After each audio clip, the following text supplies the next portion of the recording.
Nós queremos refletir com os irmãos nessa manhã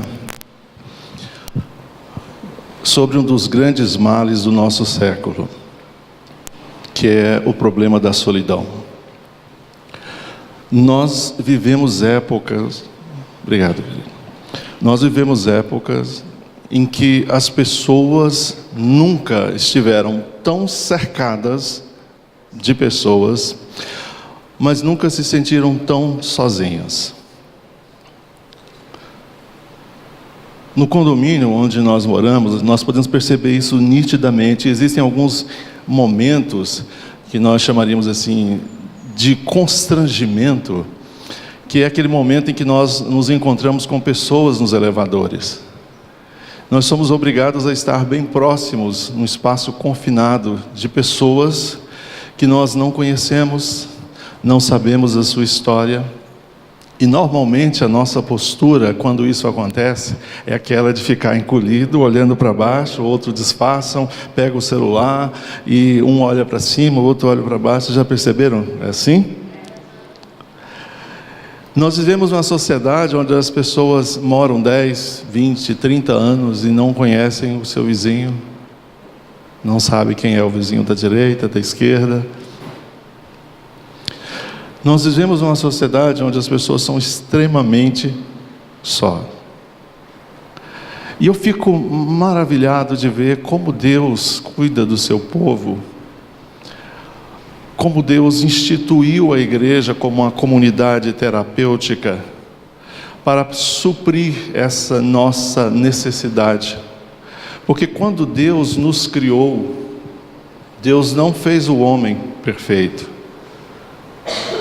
Deus, em questão absoluta, criou o homem imperfeito.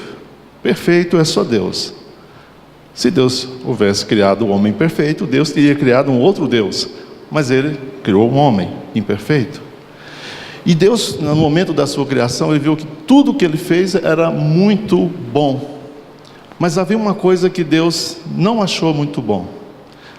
Ele disse: não é bom que o homem esteja só.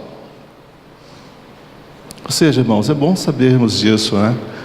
Que Deus é um Deus que não aprova a solidão. E a igreja, como comunidade terapêutica, é a resposta de Deus para uma sociedade tão sozinha. Eu e você somos chamados por Deus para um grande desafio: vivermos em comunidade. A luminosidade aqui está. Você conseguindo enxergar bem os irmãos? Sim? Ok. E eu gostaria de fundamentar a reflexão nesse período que precede a Santa Ceia, pedindo que os irmãos abram suas Bíblias e o seu coração para a leitura do livro de Eclesiastes, capítulo de número 4, versículo de número 9. Eclesiastes 4, 9.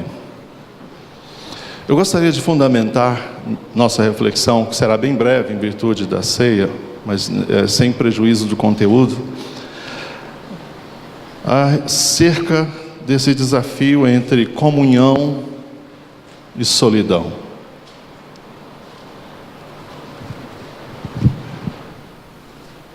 Eclesiastes, capítulo 4, versículos 9 ao 12.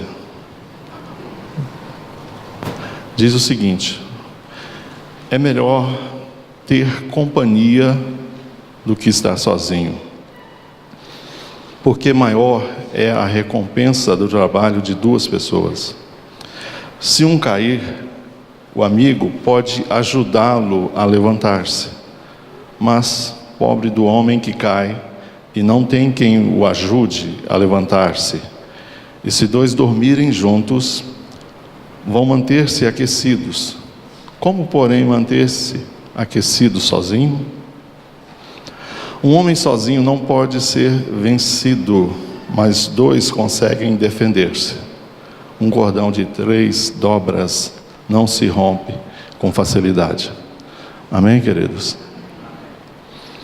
Esse texto cuja autoria é atribuída a Salomão, um dos homens mais sábios da história da humanidade, nos remete a uma reflexão sobre a importância de estarmos acompanhados, de termos bons amigos, de termos pessoas ao nosso lado nessa caminhada.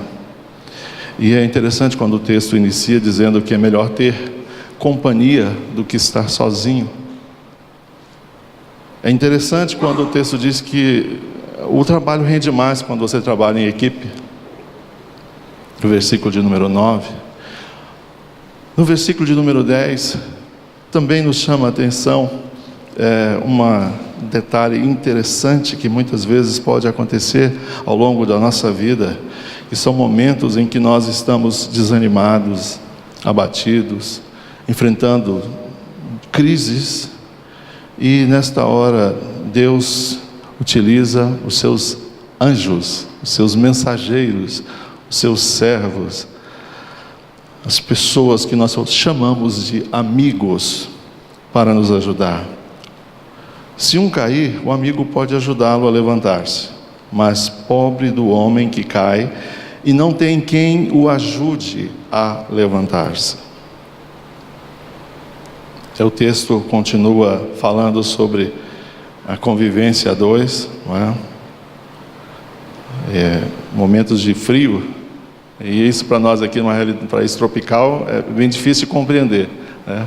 Mas quando você pega um frio, aqui no Brasil eu só experimentei lá em Gramado, né? Em Canela nós pegamos muito frio, mas quando você pega um frio, assim, uma nevasca que nós enfrentamos aí na América do Norte, você entende como é importante ter alguém para te aquecer nesse momento, tá certo?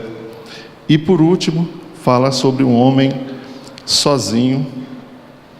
Ele pode ser vencido, mas dois conseguem defender-se. Esse texto, quando eu estive meditando sobre ele ao longo da semana, eu me lembrei meu período de infância. E meu irmão, tem um irmão mais velho, o Divino, que é muito mais forte que eu. Na época que nós estudávamos, eu e o irmão Saulo, na década de 70, havia um rapaz, um colega que era muito forte, e ele gostava de bater em todo mundo na sala de aula. Mas ele, por ser muito grande, muito forte, ele batia em todas as crianças. E eu, mas o meu irmão estudávamos juntos ali. E hoje tem um termo, né, que é muito utilizado para descrever isso, o bullying, né? Mas na época não existia esse termo. Nós só experimentávamos mesmo a dor de cabeça depois dos cascudos que ele nos dava na época. Eu estava com 7 anos, vocês imaginam o tempo, meu irmão com 8.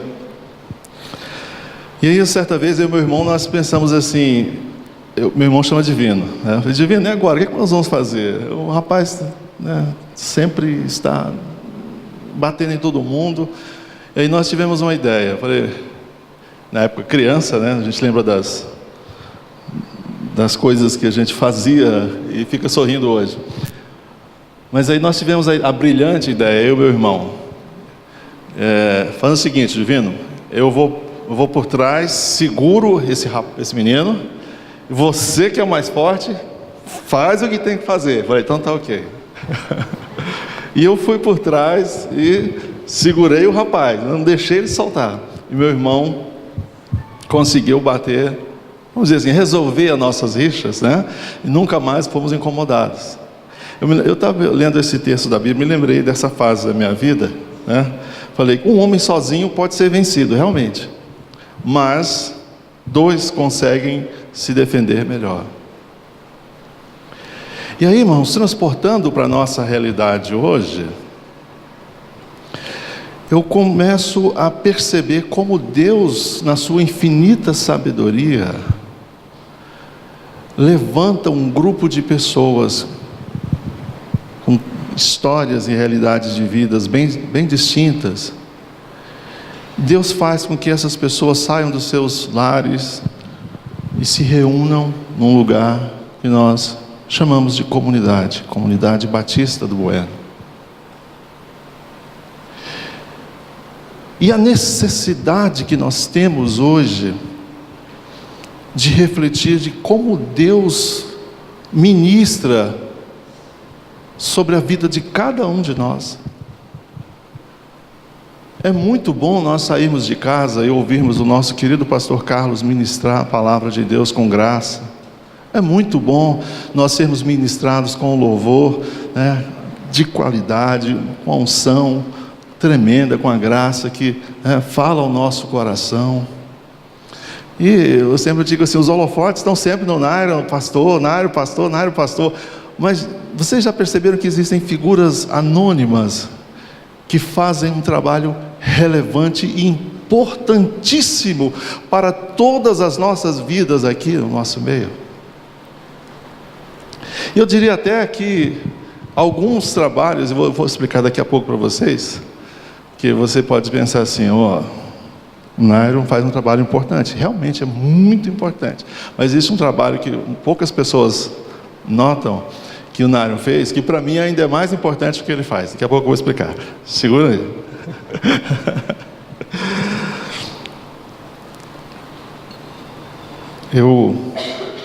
Mas a Lana, nós viemos muito cansados para cá, quase 2 anos atrás. Muito cansados mesmo. E Deus usou muitas pessoas para estarem cuidando de nós. Muitas pessoas, irmãos. Pessoas amadas, pessoas que nós aprendemos a amar, que temos um carinho todo especial por essas pessoas. Sem demérito, sem desmerecer os outros irmãos, porque nós somos um conjunto, uma família, uma equipe. Eu quero mostrar, pode desligar, por favor. Eu gostaria de mostrar para vocês essas pessoas que Deus utilizou para falar conosco. Eu depois sintetizar o raciocínio que eu quero concluir com os irmãos. Por favor. Estão enxergando? Vejam que maravilha, que juventude linda. Concorda comigo, irmãos? São bonitos ou não são? Cada um mais bonito que o outro, não são? O que vocês acham? Os evangelhos são lindos também, não são? Mateus, Marcos e Lucas. Mas foi muito importante a acolhida que os jovens fizeram há 2 anos atrás a minha família, o Lucas, o Mateus e o Marcos. Eu sou muito grato a todos vocês, mas tem pessoas assim que ficam marcadas em nossa vida, porque o Nairon, um louvor, e a equipe toda que trabalha com o Nairon, ele não faz sozinho, e o pastor Carlos me trouxeram a essa comunidade, na medida em que eu percebi que eles são homens de Deus, compromissados com o reino de Deus. A Milvia me trouxe para essa comunidade, quando lá no serviço ela me convidou, pastor Antônio, vem para a comunidade nos ajudar.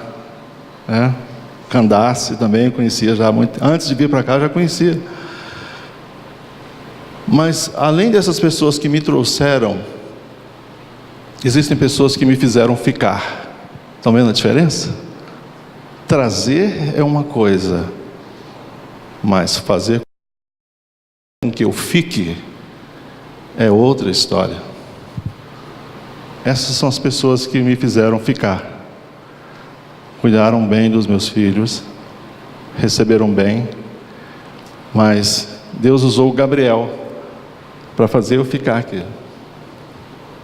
Vocês sabiam disso? Não. Ele me recebeu tão bem, aquele rapaz que vocês nem veem, porque ele está lá em cima, está trabalhando. Ele foi um instrumento de Deus. Me recebeu com um carinho tão grande, que estou aqui com vocês. Próximo. Esse maestro aqui, essa bênção,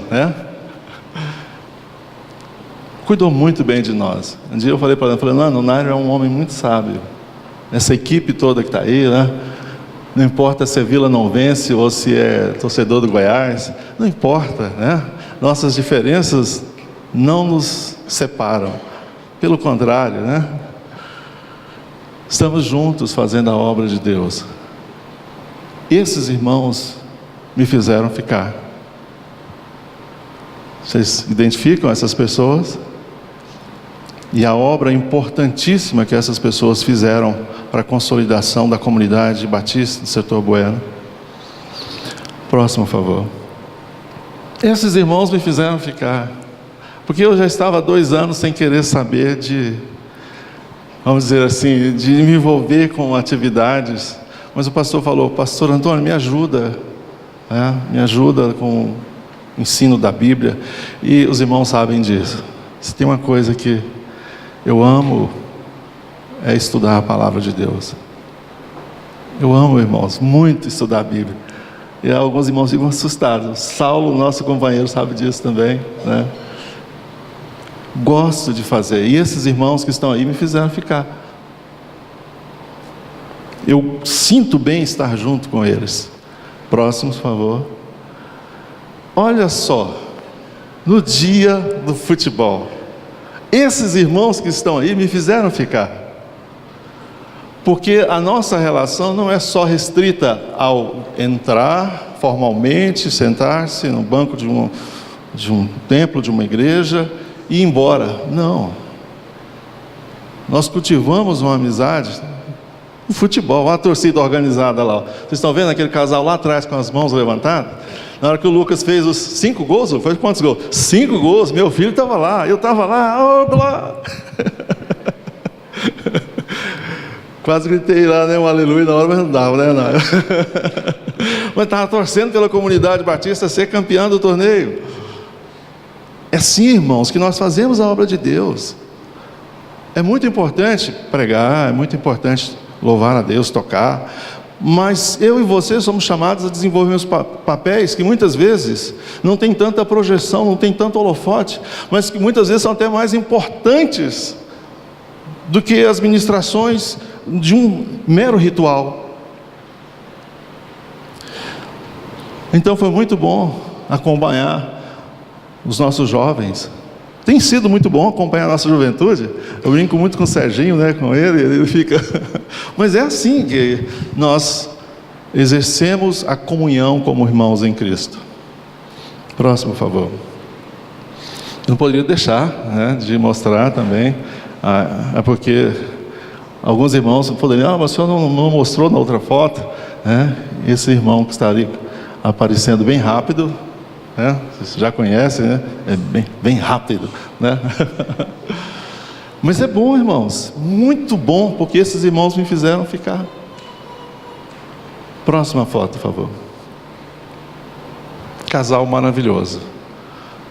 Casal que Deus levantou com muita graça para ministrar sobre a nossa vida.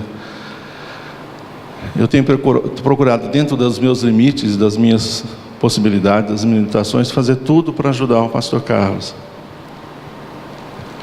Mas antes eu precisei ser cuidado, precisei de ajuda, e os irmãos confiaram em mim, deram votos de confiança, e eis-me aqui, Senhor. Agora, próxima foto, por favor. Olha só, irmãos,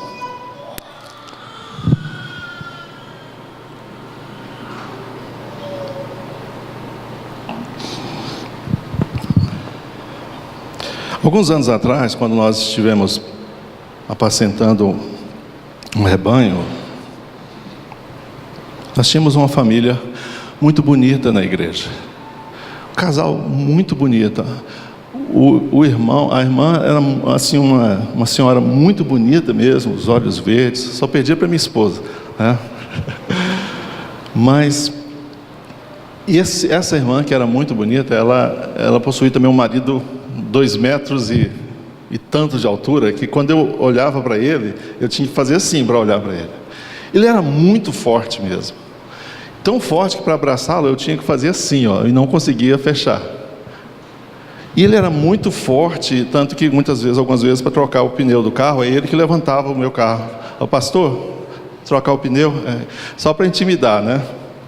E a gente brincava muito, eu não vou falar o nome, questão de ética, mas em virtude da esposa, e esse casal tinha uma criança linda, irmãos, mas pensa numa menina linda, linda, os olhos verdes, linda, porque ele tinha os olhos azuis, a esposa tinha os olhos verdes, a menina loira também, loira dos olhos verdes, mas linda essa menina. E todas as vezes que eu chegava no templo, antes de eu chegar, porque o pastor tem que chegar primeiro, né? Antes de eu chegar, já estava a família me esperando. E uma das primeiras coisas que acontecia, que me fazia tomar ânimo, continuar prosseguindo nessa jornada pastoral já ao longo de quase 15 anos, era que quando eu chegava, ela, bebezinha, assim, tipo parecendo a Ana Júlia, tirava a fralda com o biquinho e vinha andando lá no meio no corredor da igreja, ia lá e me beijava, me recebia assim, com um beijo. E aí eu melecava todo o rosto, né? Melecava todo o rosto, mas eu sempre achei essa demonstração de carinho algo tão lindo, tão espontâneo, que na verdade ela não sabia o quanto isso me fazia bem, o quanto isso me fortalecia. Quantas vezes, depois de resolver tantos problemas, eu chegava na igreja cansado, e eu falava, meu Deus do céu, o Senhor me confiou essa ovelhinha, e eu tenho que corresponder às expectativas dela. Mas uma certa vez, em virtude do fato da irmã ser uma senhora muito bonita, o vizinho mexeu com ela e o irmão não gostou. Aconselhei demais o casal, muito casal. Mas, infelizmente, o irmão tentou resolver as coisas de uma forma não apropriada e o vizinho acabou assassinando esse irmão. Resultado, a mulher teve que sair do local e eu perdi uma família que me trazia muita alegria, mas muita alegria. Vocês imaginem a frustração, o abatimento que eu fiquei, né? E quando eu cheguei aqui na igreja, e certa noite, a gente vem sempre com essas marcas, né, na alma. Até vou falar sobre isso, né? O pastor convidou para falar também no encontro de casais, vou ter oportunidade, né? De todo jeito, não tem como. Mas a Ana Júlia repetiu o gesto exatamente como a minha ovelhinha fazia. Eu recebi que Deus estava me tratando, que Deus estava me curando. E foi essa criança, né, filha do Nairon, né, que eu digo para vocês que foi uma das obras mais importantes que Deus utilizou aqui na igreja para me tratar. Vocês estão entendendo, irmãos? E eu fico feliz de ainda continuar, né, podendo curtir a sua filha, pai. Não sei se é ciumento, né? Porque eu percebo que nós nos tornamos uma família. Nós somos uma família. E quando eu morava em Anápolis, a Lana se lembra disso, ela foi a minha vice-presidente dos jovens, por isso é minha esposa até hoje, né? 28 anos já. Nós saímos de uma situação exatamente semelhante a essa que está se repetindo aqui, em Anápolis. Nós saímos do aluguel e fomos para o templo novo que nós construímos. E uma das coisas mais importantes, irmãos, que nós temos que preservar sempre é essa comunhão que existe entre nós, essa alegria que existe entre nós, essa cumplicidade de querer partilhar uma vida de tal forma que a expressão do amor não seja só mais um argumento teórico, uma abordagem teórica, uma utopia, mas uma realidade concreta de pessoas que partilham o mesmo propósito de vida. É por isso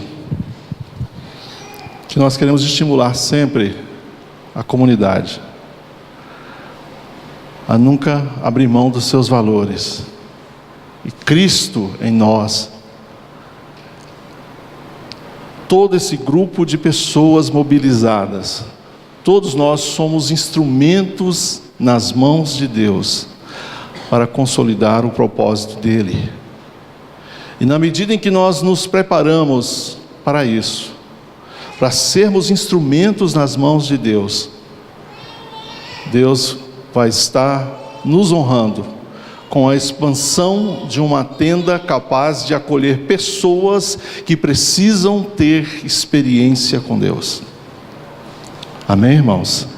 Você é esse instrumento, meu irmão. Você, minha irmã, crianças, né, anciãos, todos nós somos instrumentos nas mãos de Deus para consolidar o propósito de vivermos uma vida em comunhão.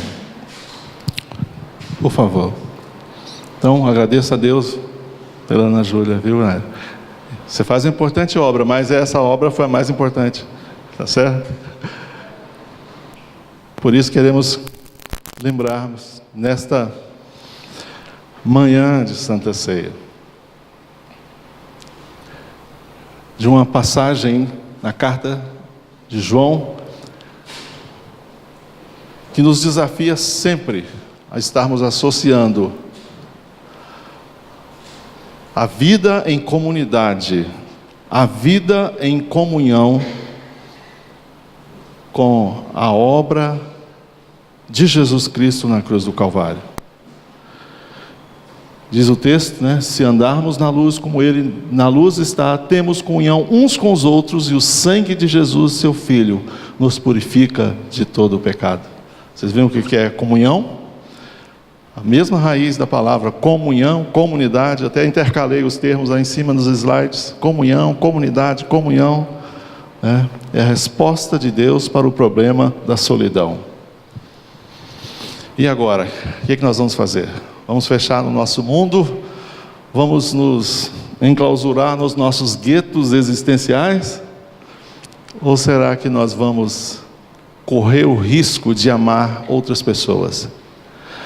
Porque, como eu contei na minha historinha agora atrás, quem ama corre riscos, se expõe. Mas é assim como Cristo se expôs na cruz do Calvário para nos trazer a salvação. A igreja de Jesus Cristo não foi chamada para ficar num pedestal. Nós somos chamados para envolvermos nesse trabalho, cujo autor e consolidador é Cristo. Amém? Nos coloquemos em pé.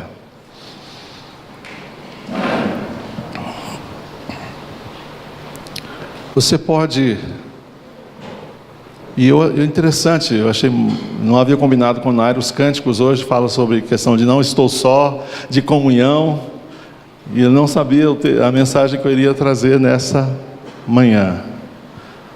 Mas você pode continuar reafirmando, você pode continuar reforçando essa realidade na sua vida.